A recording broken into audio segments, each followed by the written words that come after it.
Here's what took place yesterday. Number one, the Commanders got to 3-1. This is the first time Washington has been 3-1 through 4 games since 2011.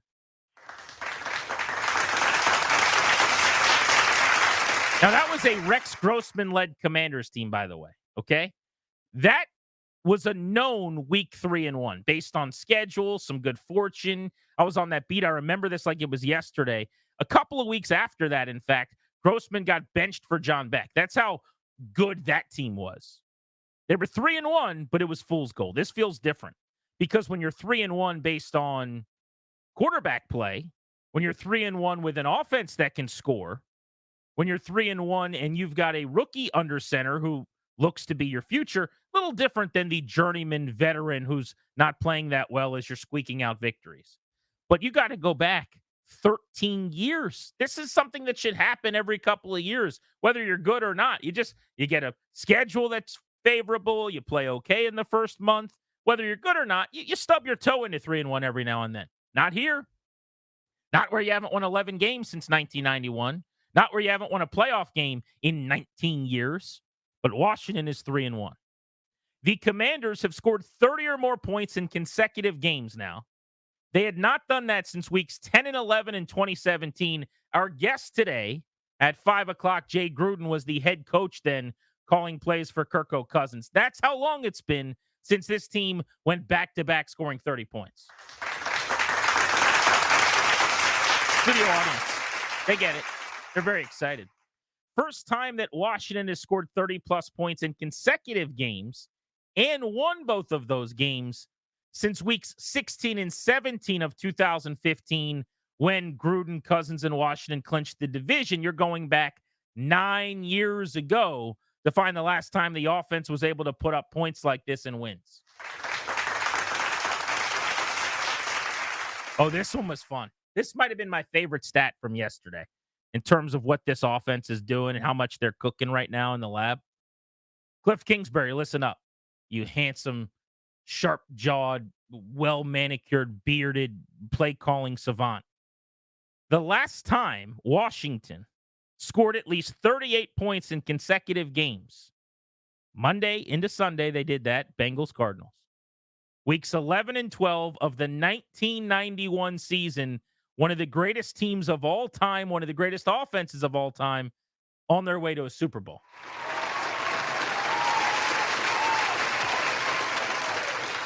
There's one guy in the audience who's not standing up and cheering. What's your problem? Oh, he said he wants some Jaden Daniels superlatives. Don't worry, audience member. I've got that. Daniels has completed at least 85% of his passes in 2 consecutive games. The first quarterback in NFL history to have 2 consecutive games with 85% or higher complete in the history of the league. They like that one. They like what they're seeing. Speaking of Daniels, 82.1 completion percentage so far through 4 games, the highest in history by any quarterback since 1950, minimum of 100 attempts. And lastly, what we're seeing from Daniels, historic, he's got a passer rating that's been 96 or better and a completion percentage 82 or better. He and Dak Prescott back in 2016 when he took the league by storm, the only rookie quarterbacks in NFL history to have posted those numbers in 4 straight games. Everything's looking up for the locals. I hope you like the team name, because if they keep winning, it ain't going anywhere, okay? They are 3-1, and they look legit.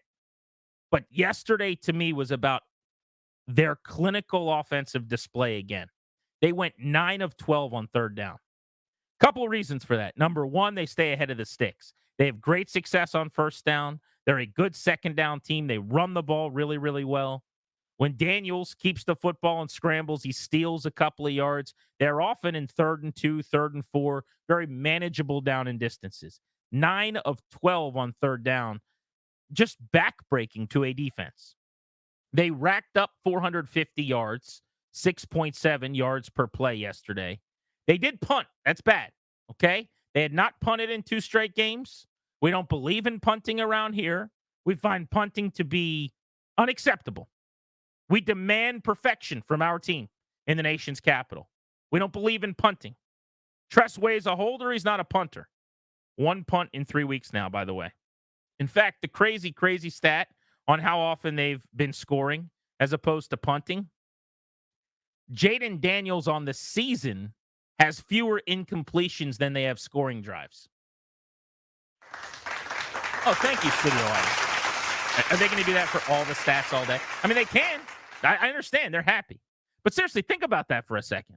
Now, that's a Daniels stat to an extent. He's been accurate. But really, that is a scheme stat. That is a Kingsbury stat. They're getting receivers open. They are making throws oftentimes very easy. And Daniels is executing the plan. What blows me away about him is the decision-making, the poise, the ability to get through everything the way he needs to. But that's staggering. The way they're moving the football. We haven't seen anything like this in years and years and years around here. I don't know about you guys, but I'm on a bunch of text chains with buddies during these games. And they all basically had the same tone in the Bengals game, and it carried over to the Cardinals game. The gist during the Bengals game was, what is happening? What team is this? How is this happening? Is this my Commanders team? Like, that was kind of the gist of the text. Those were the vibes on Monday night. Yesterday, the vibes were, oh my God, are we good? Like, people they don't know what to do with their arms. They're like, wait a second. This is real, right? Is this a dream?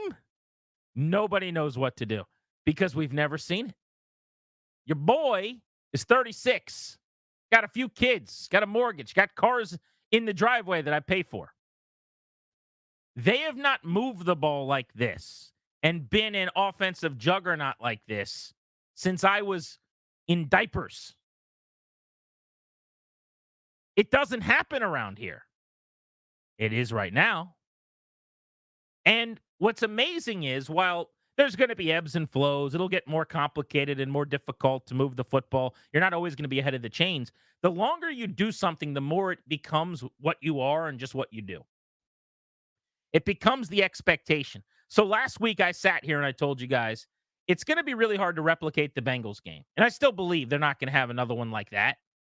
But my point in saying that is, you don't have games where you don't commit penalties. They did not commit a penalty offensively again until the fourth quarter. When that happens once, it's staggering. It's crazy. It doesn't make sense. You assume it's a fluke. When you do it 2 straight weeks, you go, well, something that they're doing is obviously helping them in that regard. Maybe it's somewhat sustainable that they just don't commit penalties. Well, they haven't turned the ball over all year. After week 2, we're saying they're probably going to go on the road now, tough environment, prime time, turn the ball over. They didn't do it. Now, they did have 1 turnover yesterday. Jaden Daniels threw his first pick. I don't care at all. I liked him throwing that pick, if we're being honest, because he's pushing the ball down the field into a small window and throwing to a guy that wasn't already open, clapping for the football. That's what the league's about. You're going to have to make those throws. So you make that throw, you see what happens. It works or it doesn't. You recalibrate, you go back to the drawing board. You guys care about interceptions way more than I do. They're not all created equal. So I got no problem with that pick at all. By the way, 1 turnover, best in the NFL right now through 4 games for the Washington Commanders. But after 2 games of what is a very similar script, moving the football, not punting, scoring on almost every drive, not committing any penalties, never being behind the chains, having early down, first, second down success, setting up 3rd and short, moving the sticks on 3rd down, getting receivers spraying all over the formation, catching footballs on the fly. The feel yesterday was, wait a second. Is this something that can actually continue? And I think the answer is yes. I really do. They ran the ball all over the Cardinals, 216 net on the ground. B-Rob 101, I thought he was terrific. I'm glad he's finally getting his roses around the league because he's a good, hard runner, thumper. Just not a guy that gets the type of respect, in my opinion, that he deserves. We said all week on this show, and I think everybody did, but we really harped on the Austin Eckler loss because he'd been fantastic.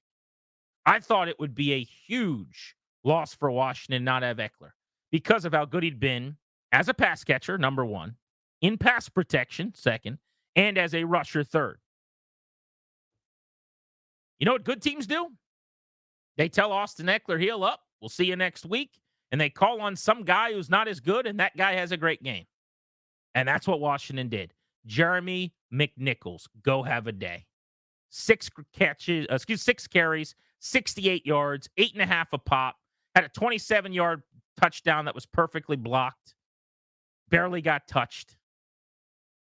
I mean, think about this. Washington is eating people's lunch, and they're doing it with Terry McLaurin and who catching the football? Who's their number 2 receiver? Is it Luke McCaffrey, who's going to be on the show at 3, who was drafted at number 100 and gets targeted a couple times a week? Is it Noah Brown, who they signed 3 hours before the season started after the Texans said no thank you and cut him? Yesterday was the Alameda Zaccheaus game, former Virginia product, bounced all over the league. They have Alameda Zaccheaus and Jeremy McNichols carrying them on drives, who have a combined 15 different stops in the NFL. McNichols has been on a dozen teams at different points, getting signed, getting cut, getting signed, getting cut. And that outfit can't be stopped. What we're seeing is really special in terms of the preparation, the execution, the design, and the players deserve all the credit as well, the way that they're making it all work. Daniels, accurate, composed, stellar under pressure yesterday. One of my big fears about his college portfolio coming in was how's he going to deal with pressure? Yesterday, he got a big old sweet check mark. I believe he was pressured 13 times, didn't throw an incompletion, didn't have a sack, got out of the pocket anytime he was touched. You can't do better than that. It was 10 of 10 passing. And while I'm making this about the offense, because frankly, that's why this team is good and that's why they have a chance to win moving forward against Cleveland and Baltimore and anybody else they're going to play. The defense was much, much better. And I give credit to Dan Quinn and Joe Witt because I think they made in-game adjustments.